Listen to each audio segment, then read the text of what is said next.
Hey, what up, everybody? This is your boy Black Magus, and welcome to the Sharpshooting podcast. We are back.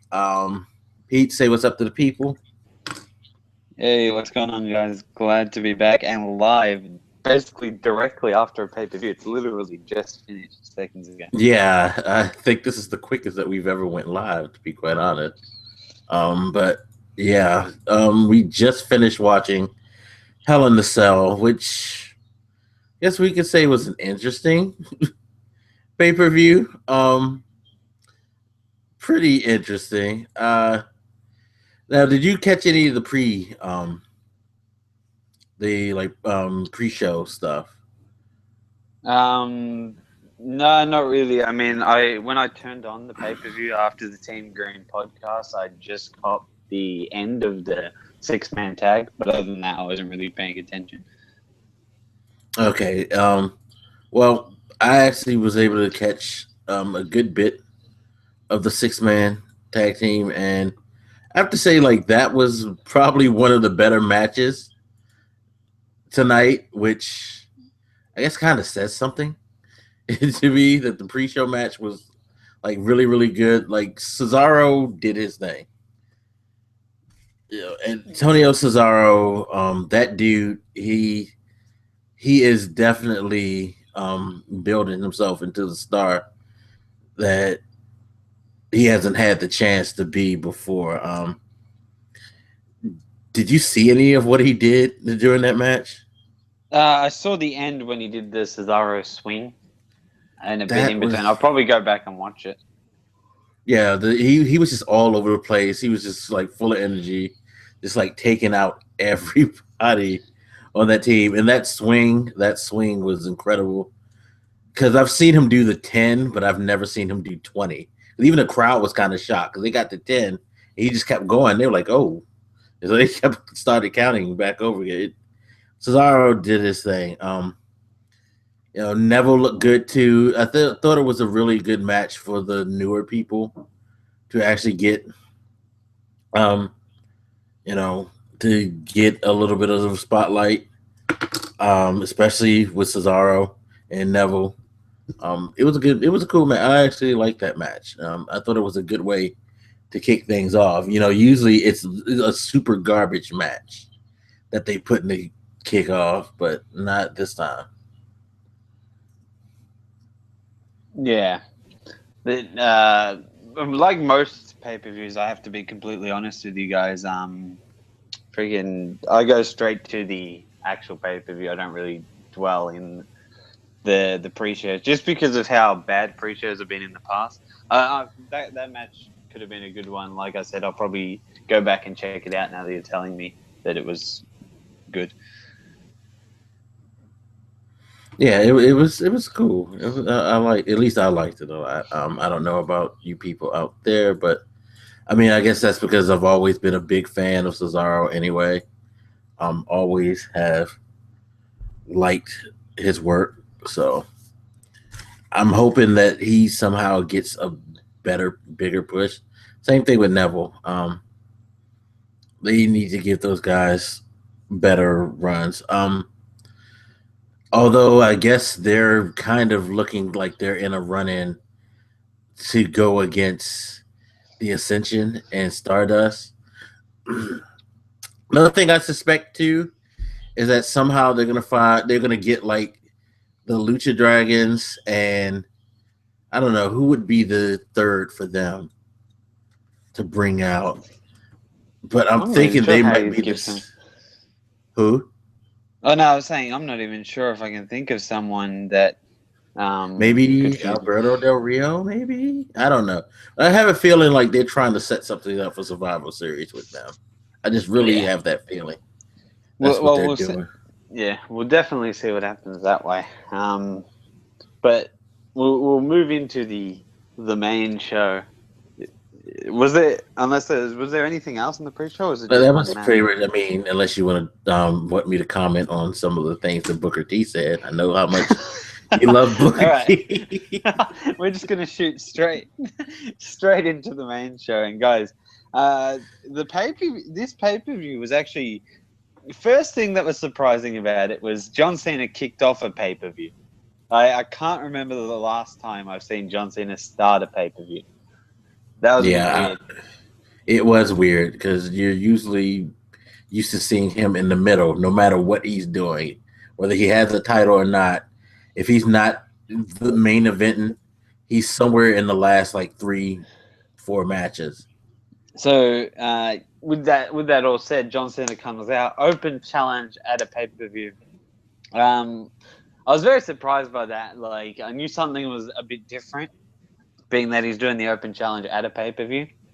And long behold, Zeb Coulter rolls out. I haven't seen him in ages. Yeah, I can't tell you the last time I've seen Zeb Coulter at a WWE event. I personally didn't know if he was still working for the company. I've seen like him listed in some stuff, but I was thinking maybe that's just, I don't know, like old material. Maybe he had something. He just disappeared. But then again, so did his boy, the All-American. So yeah, it was completely different. And here we're sitting there, and he says that John Cena is basically he's a champion that has like mixed reactions and stuff. Anyway, it leads to him saying he's going to introduce the challenger that's going to take the belt off John Cena. And I'm thinking Jack Swagger. My head always thinks Jack Swagger. This because the two are pinned together. And then next minute he goes Alberto Del Rio, and the music plays, and I think it's like some sick joke. And then freaking Jack Swagger comes dressed like a Mexican or something. Right, because I'm sitting there like, what in the fuck?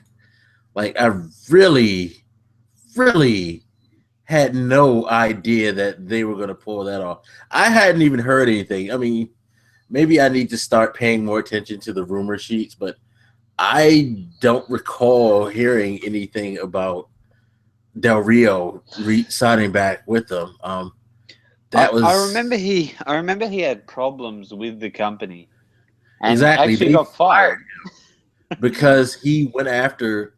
If you guys don't remember the story, he basically went after a staff member who was telling some jokes that pretty much were racist, or that Del Rio didn't find to be funny. They were too like close to being like extremely racist, like very ethnic jokes, and he didn't appreciate it. Asked the dude to stop, and dude didn't, and then he just slapped him around a bit for doing that. Yeah. I can't say that I blame him, if dude's being disrespectful, but WWE felt like that was big enough. I guess the guy must have threatened to sue or something, and they felt like their best course of action was to get rid of Del Rio to satisfy the dude's anger. I don't know, but I mean, glad they got over that with Del Rio and brought him back, because I thought that was the stupidest thing they had done in a while when that happened. Yeah, but it was good to see Del Rio back, and the match itself wasn't too bad, actually. Del Rio was pretty energetic throughout the whole match. I seen he was bouncing around all over the place. I mean, Cena at times looked a bit out of it. Almost like it's sort of, if you look at the match now, it sort of looks like John Cena is just kind of moping around because he knows he's losing the belt during this match. And come the end of the match, I mean, it basically pointed towards it all night. Del Rio was just having pinfall after pinfall. And it was only a matter of time before one came in. And he ended up doing that kick that won him the World Heavyweight Championship back when he won it. And I got to say, I was surprised of a 3 count. I'm not going to lie. Like, I know a lot of things pointed to it, but with John Cena, you always get that. He always gets dominated and then just finds a way to sneak out an attitude adjustment, take the pin, retain the title. Yeah, and see, and I mentioned this on Twitter. It had to go with the kick. It wasn't going to be a victory by the armbar. They weren't going to let John Cena get tapped. John Cena does not get tapped out, people. It's been ages since he's actually submitted to somebody legit. Yeah, they'll let him pass out, but he wasn't going to pass out to the armbar. They basically had to find a better way to get the title off him without making him submit to Del Rio's finisher, so that was the way. So I mean, Yeah, it it's was kind of actually go ahead. it's actually one of the bigger WWE like myths in a way, like one of the false truths where they say John Cena never gives up. They try and pin him as a guy that's never submitted. For those of you that don't know, John Cena has actually tapped out before. I mean, he hasn't tapped out in ages, like it'd be over 10 years since the last time Cena tapped. But regardless, he has still tapped, and guys, he was never going to tap. Cena will never tap for the rest of his career. With the whole gimmick, never give up, no chance of him tapping. Yeah, I don't know about for the rest. Maybe if he gets to the end point, he'll kind of do it when he's about to close out his career. Because you know Yeah. how traditionally speaking, wrestlers lose the final match, so maybe his last opponent he'll tap out once and down himself and blah blah. Whatever. You know what? I don't even see in John Cena losing his last match because I think they still want to keep the mystique of the Mister Never Give Up. But it is what it is.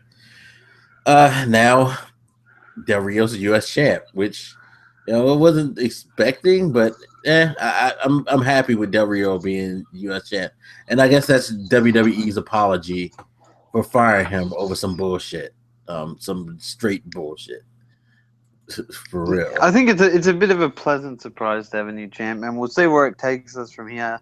Obviously, Cena's got his rematch, so you can expect that maybe on Raw. But Yeah. regardless of that, the first match opened pretty well. I got to say, a pretty strong start to Hell in a Cell, the pay per view itself. It actually got me right in the mood for the next match.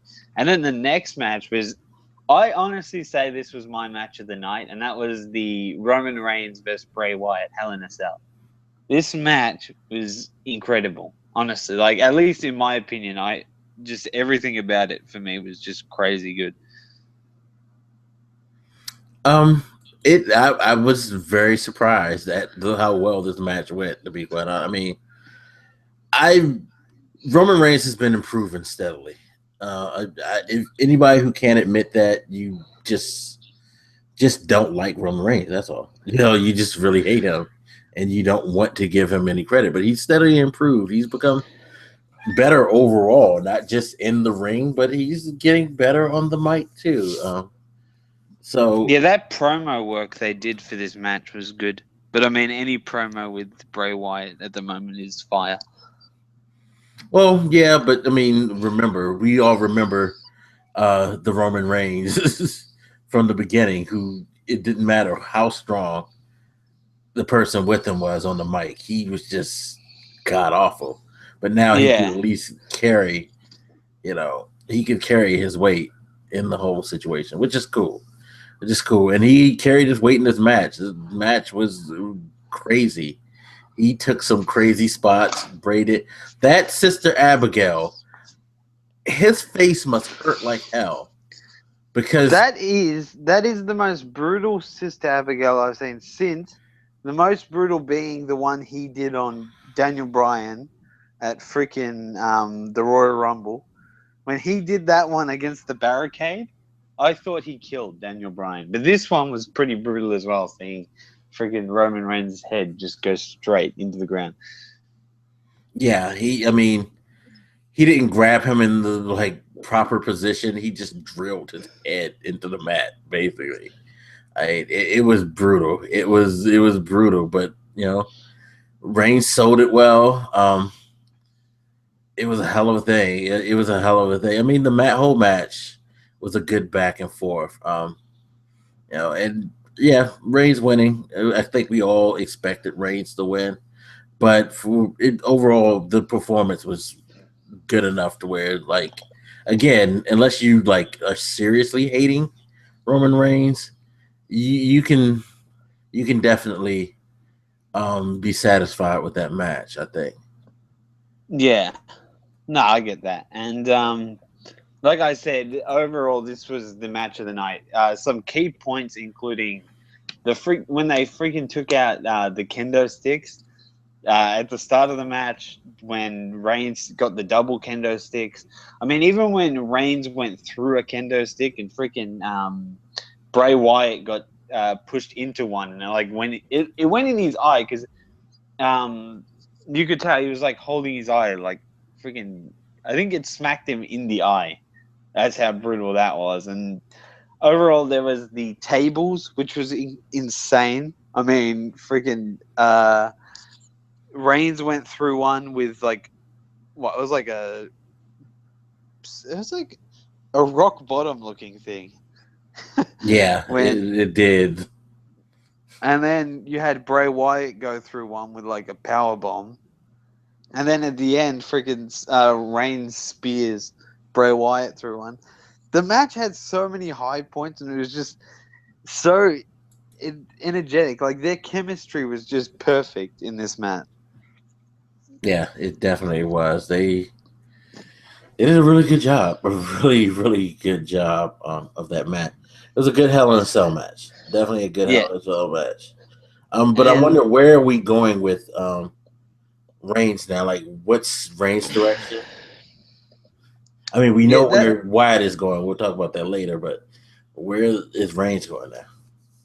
Well, first off, we got to say Reigns ended up winning the match with the spear, pretty brutal spear as well. But like you were saying, for Reigns, I don't know. I feel like they're gonna start pushing. They're gonna start pushing him towards the belt. Now I don't know if he does a bit of work with. I don't know if. I guess we can talk about it later because it can kind of fit into other people's plans. But again, it's more wait and see what happens from there. So at this point, I'm sitting there. The first two matches of Hell in a Cell are gone, and I'm thinking to myself, "This is a great pay-per-view." Like if we had rated it on this alone, I would have been ecstatic.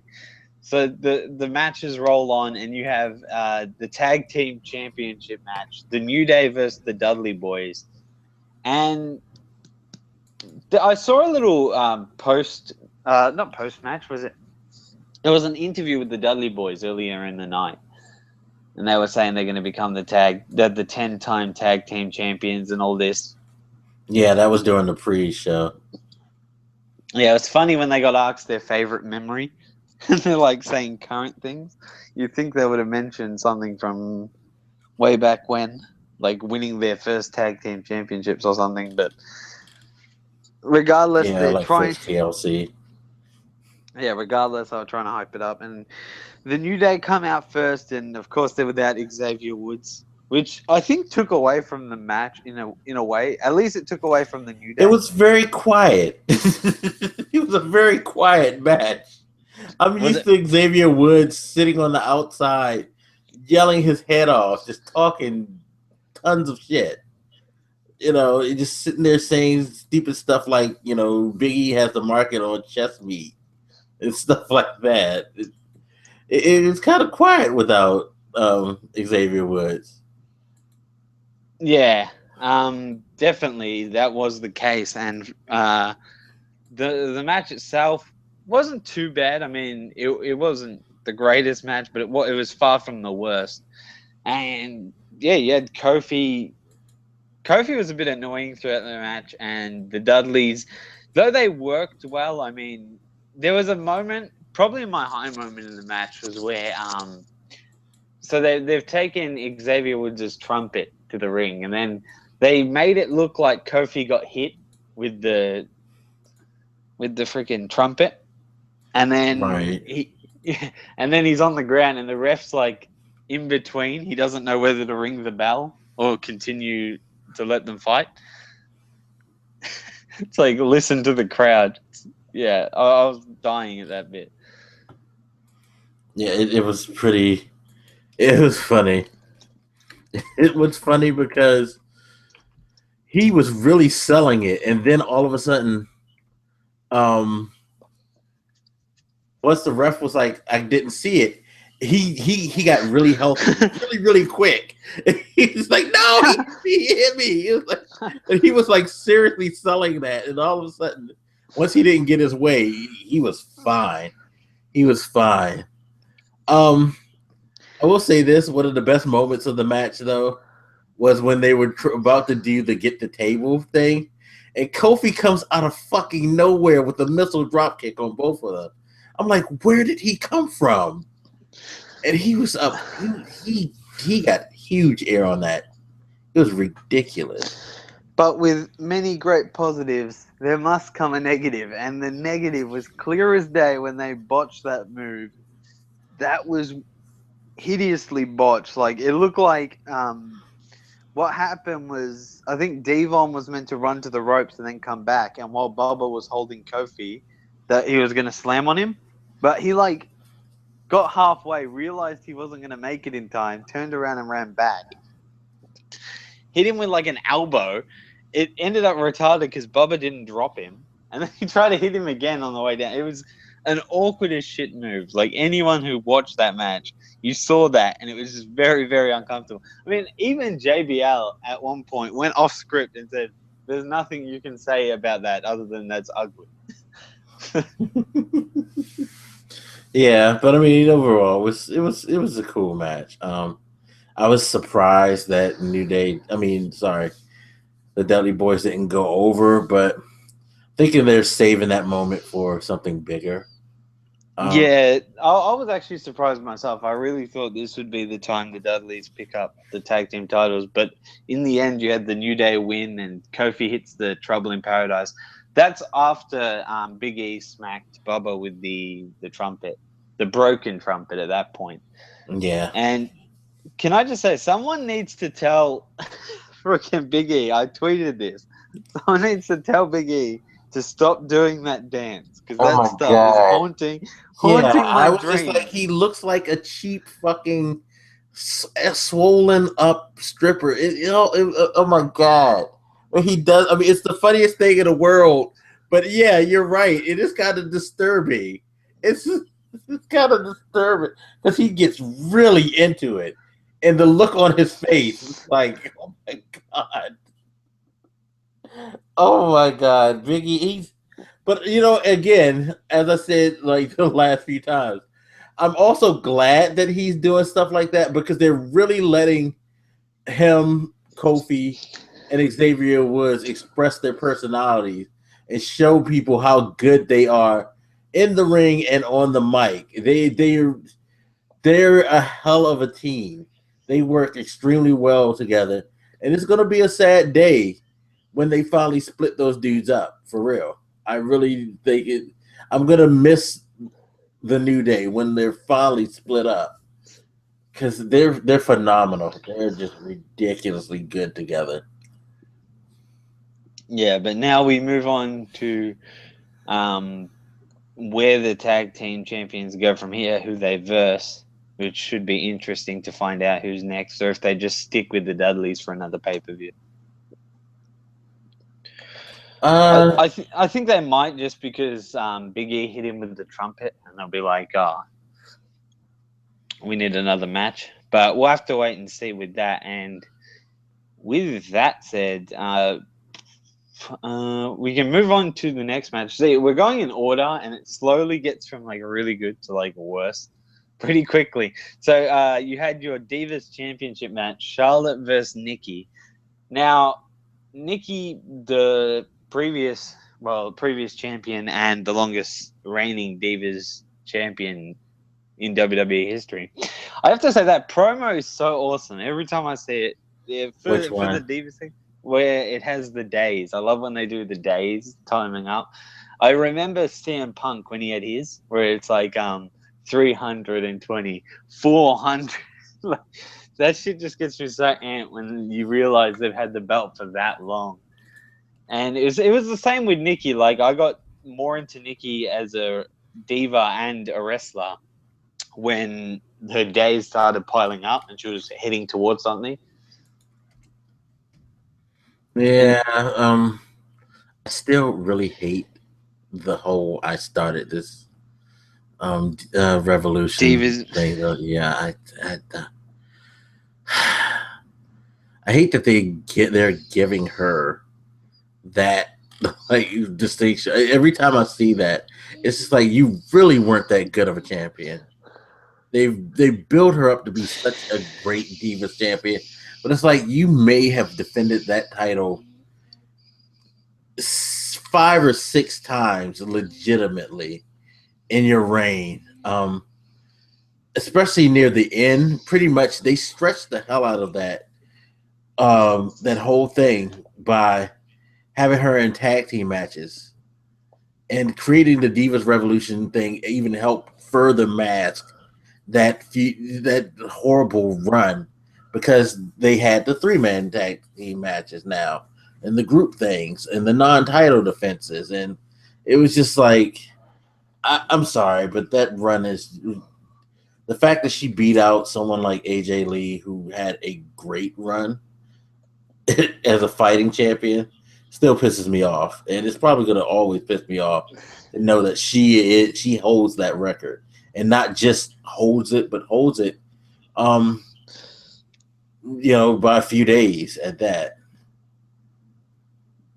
Yeah. So the match itself was. To be honest, though, I'm not going to lie here. This was my take on it. You may have viewed the match differently. I really did feel Nikki carried the match, which is weird to say because Charlotte's actually a pretty good wrestler, though her body shape is very awkward. Like, she's very awkward to wrestle with. You can tell that instantly from... There's a bit where Nikki was... they were on the top rope, right? And basically what was meant to happen was Nikki was meant to throw... Charlotte, like, go for the suplex from behind, but she couldn't do it in a way that Charlotte would be able to flip and land on her feet. She ends up doing it. It's a very weird one to watch, but the whole time Charlotte just has her ass planted in Nikki's face that whole time while she's trying to get the move set up.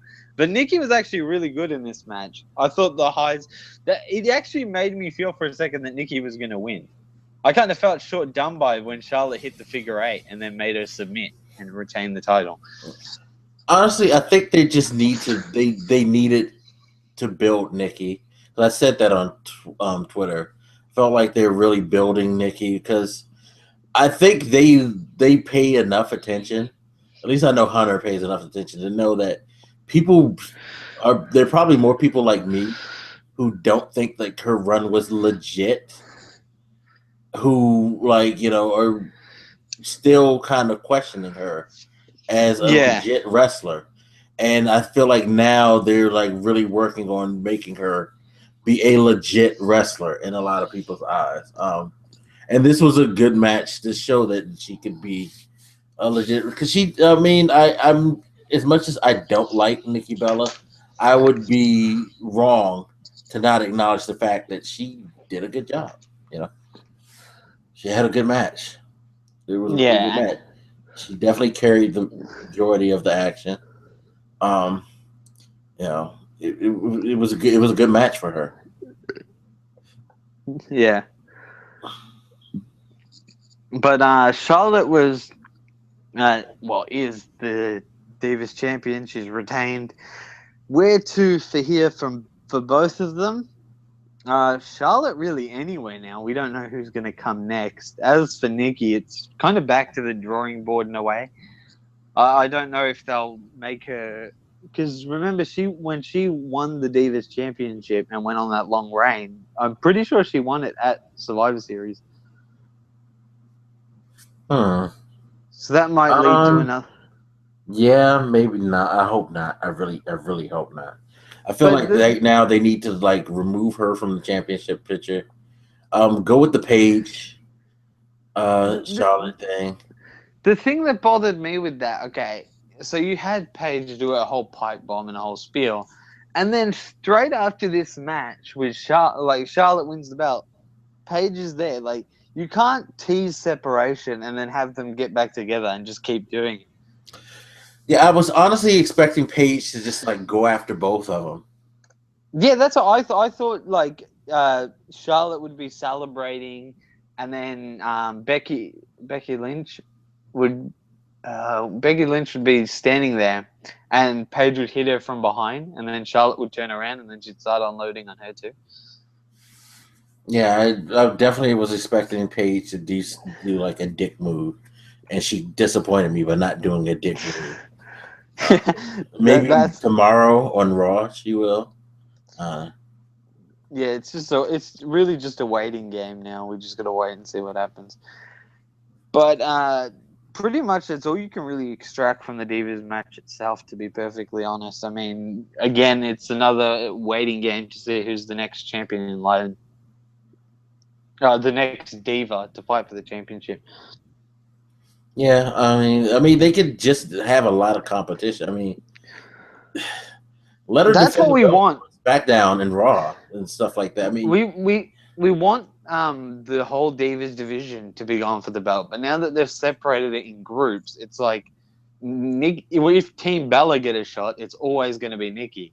If Team Bad get a shot, you'd assume it's going to be Sasha Banks or Naomi.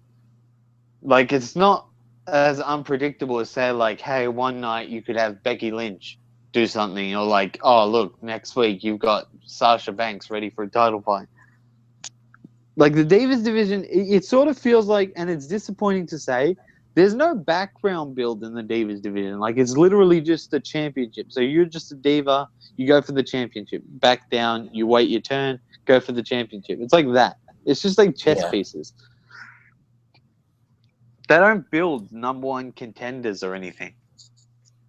no, they don't. And they have an opportunity here with the whole Paige being jealous.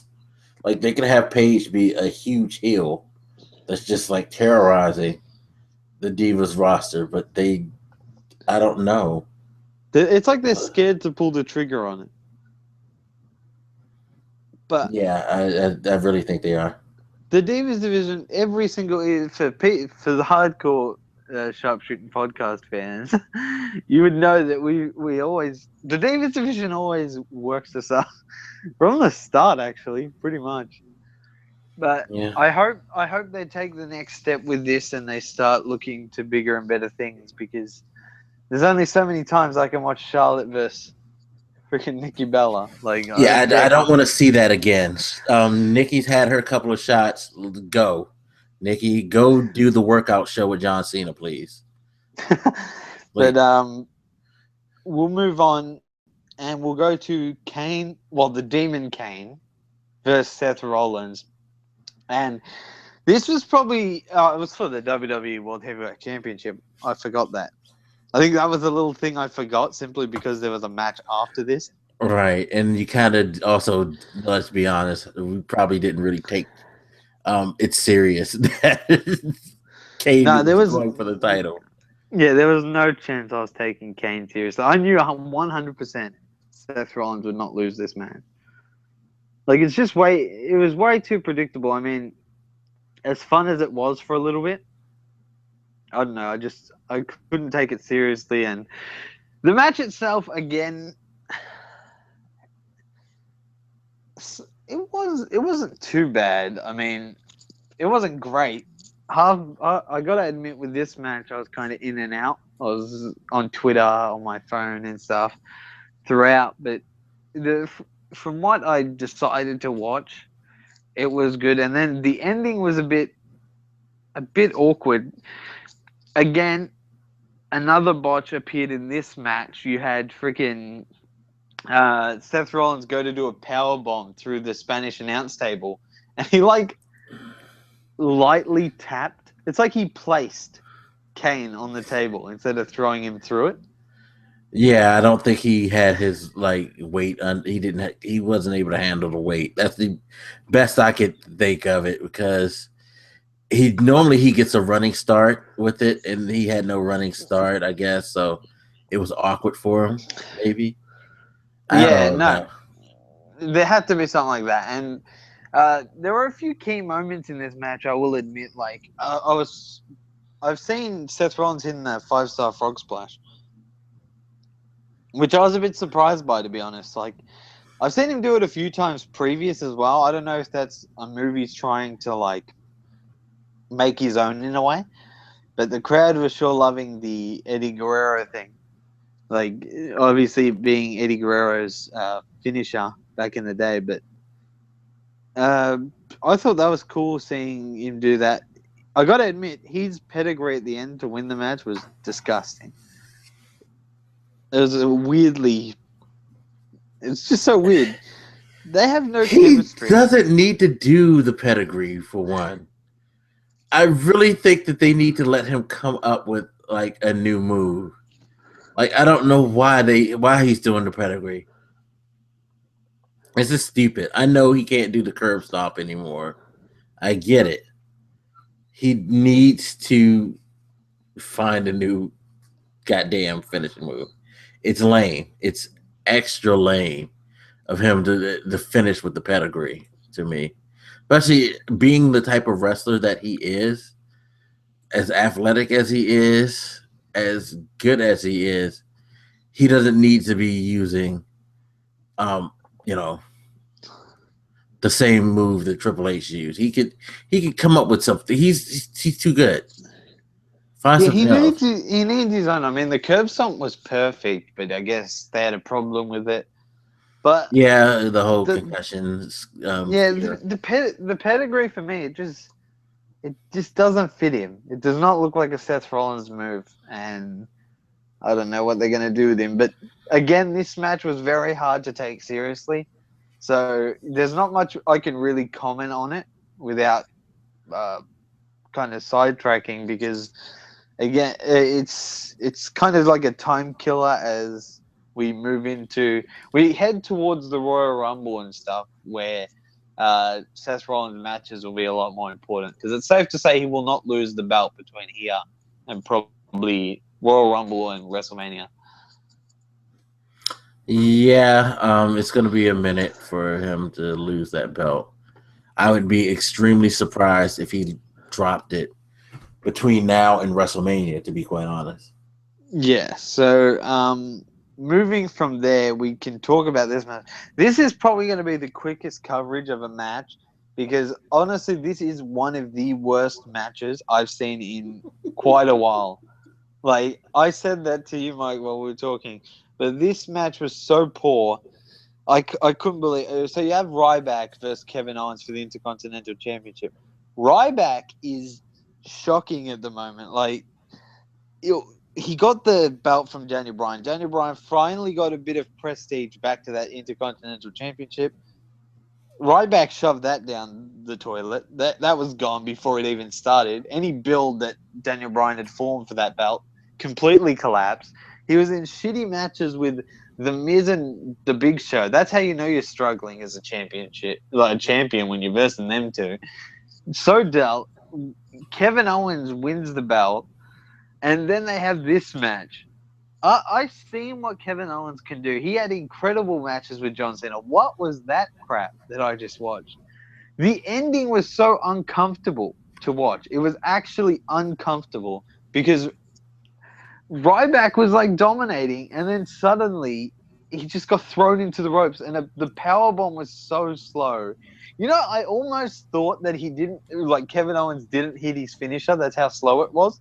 Thought he just power bombed him, and then it got a 3 count, and I was sitting there.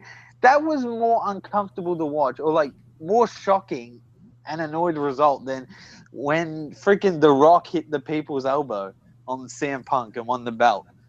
I was so uncomfortable then, because I thought 100% that CM Punk's going to kick out. He got pinned, lost the belt.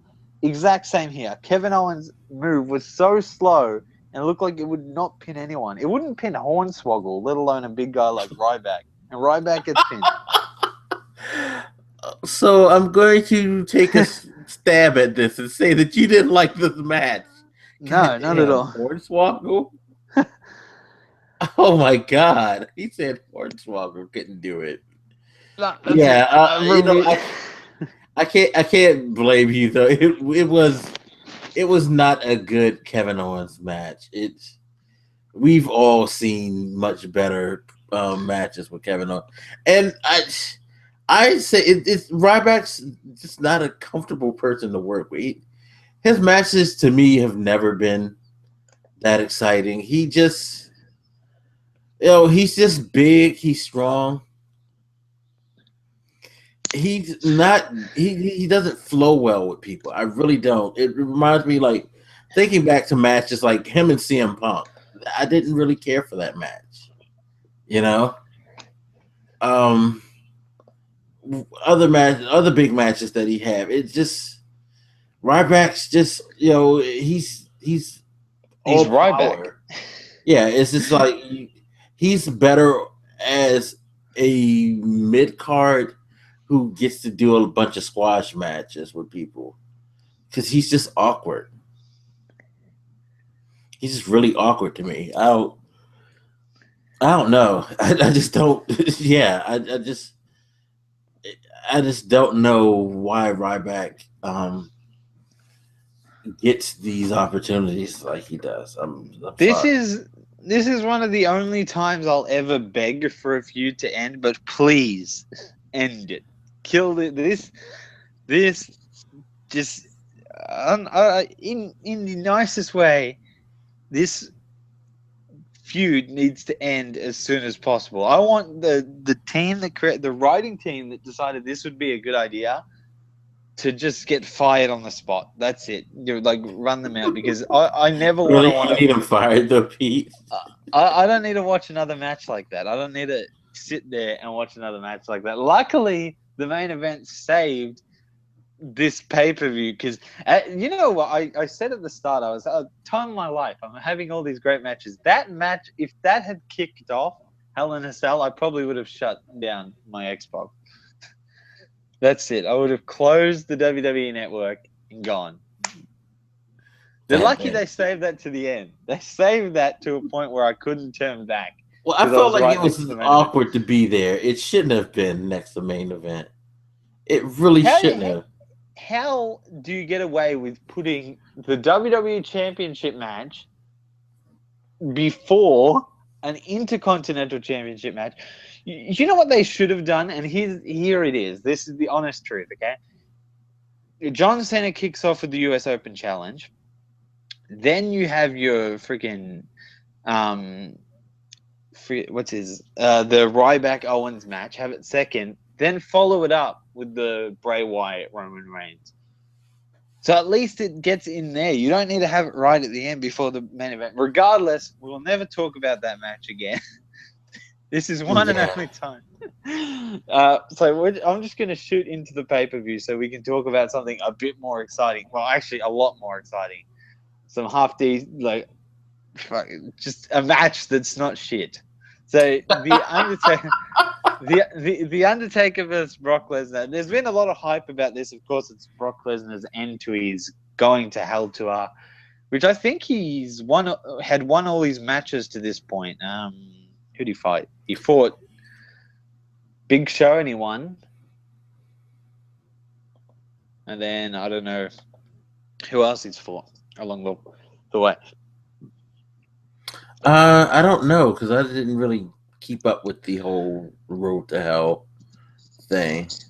Yeah, it was kind of like a side distraction. Yeah, it wasn't well planned. Yeah, it's like we just need to sell some tickets and book some dates with Brock to get our money's worth out of this contract, I guess. Yeah, that is definitely the way it seems. So you had this match. Obviously, I was actually pretty hyped for this match. I think anything with Brock Lesnar right now in the WWE is fire. Like, it just works so well. He's really over with the crowd. He's probably the most popular wrestler on the roster. And then you have the Undertaker. I mean, Undertaker, you can never go wrong with an Undertaker match, though. I think it's approaching the end of his career. Definitely right near the end. It's knocking on the doors. So watching this match after the result, you would have thought that's it. But before we discuss the actual result, a few key moments in the match. Of course, you were saying that Brock Lesnar bleeds like a stuffed pig or something. Yeah, he's very easy to open up. It's like it's always at the beginning of the match. It's never like in the flow of things. It's always like as soon as he gets hit in the head with the first big move, it's just like gushing. It's like tapping a maple tree. As soon as you hit the spigot in and turn it, it's gone. It's in. It's like boom. It's all coming out right there. He's very similar to Ric Flair in that sense. Yeah, but see, even Ric Flair. I mean, Ric Flair at least had better timing. Ric Flair would time it for let's get into the match a little bit. Let's get really going at it before somebody opens up. And that's the thing. Ric Flair bladed. Brock doesn't blade. He's just easy to open up. I don't know what the hell is up with him like that. It's crazy. So the match itself had high points again, as all matches do. There was a very interesting bit, and it came after Brock Lesnar hits 2 F5s throughout the match, and you think he may get the pin. It was at that point, I was very reminiscent of their WrestleMania match where Lesnar was just slamming down those F5s, and you're just like, okay, well, this is awkward. But there was like a little hole in the mat, and I don't know what Lesnar was thinking at that point. Like, he just looked at the hole, and then he's like putting his fingers in it, and then he starts ripping it open, and he's ripping apart the mat. It's just a weird thing. Like, it was a very weird, uncomfortable one to watch. It's like, why are you doing that? Surely that wasn't planned. I don't know. It seemed like it was a part of the thing. Because he really was taking his time opening it, which I think he was for emphasis. So I'm thinking it kind of was, but it did who was expecting it was something that was very unexpected. They actually did a few things that were unexpected between them. Like, I really didn't expect Undertaker to take some of the spills that he took. I really didn't expect them to have him get hit with the 2 F5s like he did. To kick out, I didn't expect him to get opened up like he did. I tweeted this on Twitter that it looked like they were trying to kill each other. Not because I believed that they were, because, come on, people, we all know wrestling's not real. I mean, the action is real, but there are stories behind what's going on. It's choreographed. We know this. But they were really doing punishing things to each other. Like, they were really selling the brutality of this match and taking some really good bumps through the whole match. Yeah, that's a very good point, because there was a moment where Brock Lesnar was in the Hell's Gate, and when he got out, he was literally punching the Undertaker. Actually, I think 2 connected with his chin as well, which is pretty brutal.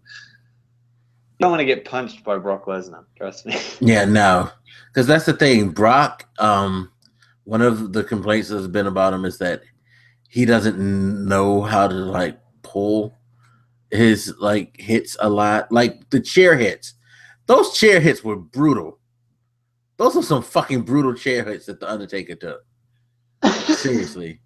He took some fucking hard ass chair hits. It's yeah. It's almost like it's like WWE is fake, but at the same time you're cringing at watching him get hit by these things. Yeah, it's as fake as it is, that would not tickle. Yeah, no, not at all. Not at all. Not coming for Brock Lesnar. No way. It was just crazy. But it was a good, brutal, you knew this was serious. This was 2 guys who don't like each other, and they're trying to do whatever they could to win. To end the feud. Yeah, tombstone on the plywood and all of that. That was great, but it also was great at the end where the Undertaker goes and does the his move to signal that he's going for the finish, and then Brock hits him with the low blow, like the Undertaker did him, and then hits him with the 5 on the wood. That was actually pretty cool, and the fact that Brock was sitting there laughing after he did it, it kind of made it even more special. It's like, yeah, this is they've built this like we really don't like each other and we really are going to kill each other. Yeah, that was the question I wanted to ask after seeing the low blow. I wanted to ask. We were annoyed when Undertaker hit the low blow at the last pay-per-view and picked up the pin. How do you feel seeing it now that Lesnar's done it and picked up the win? Do you think it added to their feud, or do you think that I it should think have it gone added without? to the feud because I think that it made the low blow have in the Night of Champions have more merit to it because it kind of was Yeah. like, okay, okay, you got me the last time. Now here's payback. You know what I mean? So it helped make Yeah. that look a lot less. I felt like I Unpleasant. want to say also. Did you feel that Paul Heyman was a bit out of this match? Like usually he's very involved, very vocal. Well, the cage kind of disconnected him from the match because it was like you really couldn't see him or pay much attention to him with the cage. That's the thing; he wasn't allowed inside the cage, so therefore, his histrionics weren't as highlighted as they would have been had it just been like him standing at the side of the mat. You know what I mean? Maybe chuck him on ringside commentary or something. That would have been interesting. That would have been very interesting.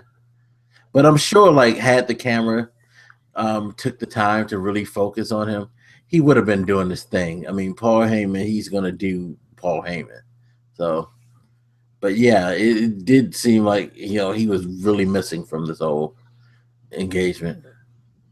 Yeah. So at the end, like you said, Undertaker hits the tombstone on the wood. It looked like there was a planks of wood under that ring, like, Yeah, and most he hits people, it for there. those of you who don't know, that is actually what's under the mat. It's the mat is bouncy because it's just plywood over springs, straight up. Yeah.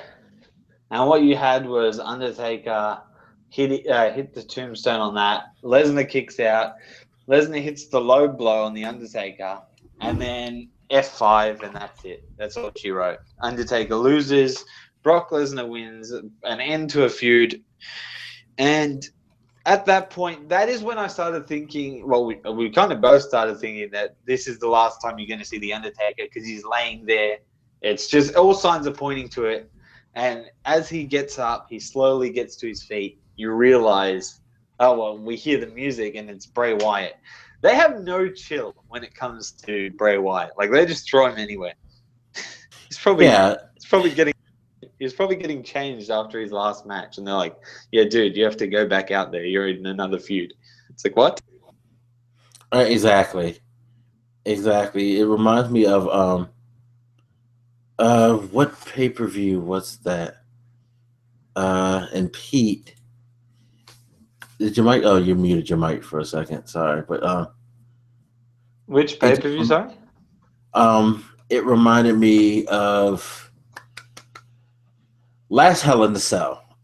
Honest, that's what it was. The last Hell in the Cell. Remember how he had been gone for eons, and then Oh, and all he of a came sudden back he in the. interrupts Seth Rollins and Dean Ambrose's pay per view. Like, what the fuck? Why? What? Huh? Or let's go back even closer. More current history. Money in the Bank. Why the fuck are you stopping Roman Reigns from winning Money in the Bank? What the fuck issue did you have with like what? It's just like they just throw him in any spot they can, it seems. I mean, and it works because he's such a good, he's such a good character.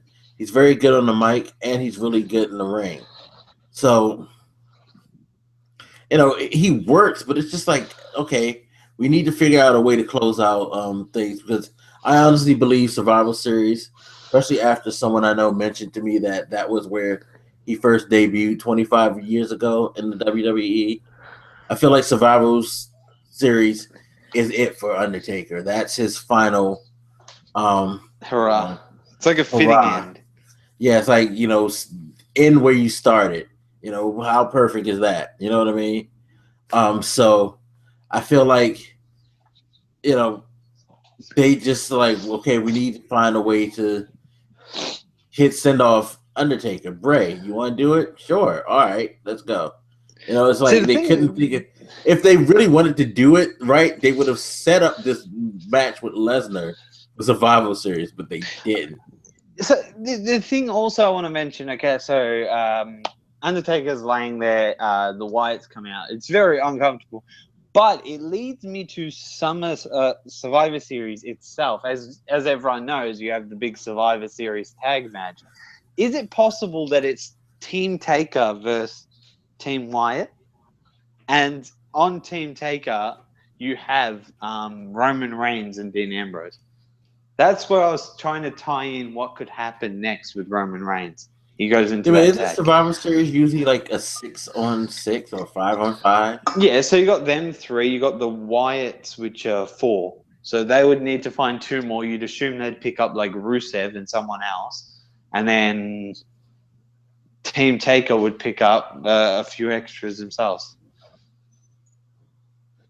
Because you got to think there's got to be a team, and who's... You know, I don't think they're gonna do that with Undertaker. I think it's just gonna be him, Wyatt, straight up, legit. So Wyatt loses another feud. Well, that's the thing. If this is Undertaker's last match, they may stay with tradition, and like you go out on a losing end. Like I could see them doing I'm coming to like assert my claim as the new face of fear type again. of thing. For him to do it again.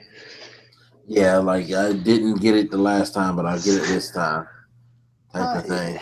Yeah, no, I get that. But like I said, we'll have to wait and see. So overall, this pay-per-view, we always give it the rating scale of 1 to 10. And what would you give this pay-per-view? 1 to 10. Let me see. I like the Taker Brock match. I enjoyed, for the most part, the New Day match. Definitely was surprised by the Del Rio stuff, and the Roman Reigns, Bray Wyatt was impressive. That being said, it wasn't spectacular, but there were a lot of decent matches. So 8. I'd say 8. Yeah, I think I'm going to give it an 8 as well. I was very surprised with Del Rio returning. That was good. That was actually a nice surprise him. I thought also the Hell in a Cell, both Hell in a Cell matches were really good.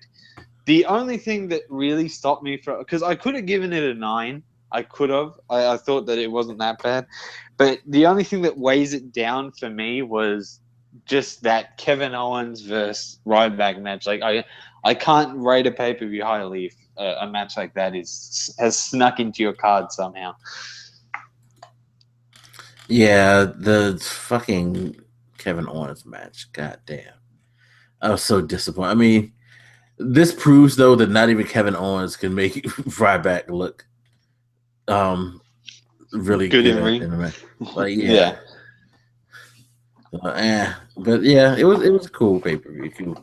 I'm just very curious as to where we're gonna go. It's like, again, we pretty much know what Bray Wyatt's doing, but it's like we have no clue what they're gonna do with Roman Reigns and Dean Ambrose.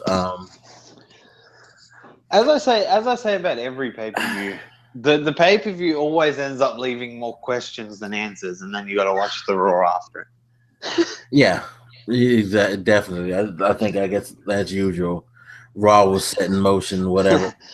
Especially the Survivor Series, because who's doing that match? I personally think it's going to end up being like Team Stardust versus Team Neville or something like that. But we'll see. We'll definitely see. Yeah, that's it. But overall, that's been pretty much our review of the pay-per-view itself. We'll definitely be back for Raw. See how everything's folded out, how everything's. Yeah, I would like to see how that's going to all shake out in the end. Because, again, you got to look at Raw to get the answers to all of those goddamn questions. that have been set in front of us. So That's it. that pretty much wraps up this review. Thanks to any and everybody who watched. Appreciate you guys. Like Pete said, we will be back for Raw, so expect that to be coming this week. That's pretty much it. So Pete, go ahead and say farewell to the people. Yeah, thanks for watching, guys. All the support, we definitely do appreciate it. And guys, if you got any questions in regards to Hell in a Cell, questions you'd like us to answer, leave them in the comments, and then we can come back during the Raw review and just answer them for you. But other than that, guys, have a good night. Enjoy whatever you're watching. I know The Walking Dead finished earlier, so I'm gonna have to catch up on that. Yeah, I'm gonna have to actually catch up on the whole season of The Walking Dead. I keep hearing like there's a lot of questions answered and a lot of crazy shit going on, so I definitely got to catch up. But thanks again, and we'll see you next time on the Sharpshooting Podcast. Peace.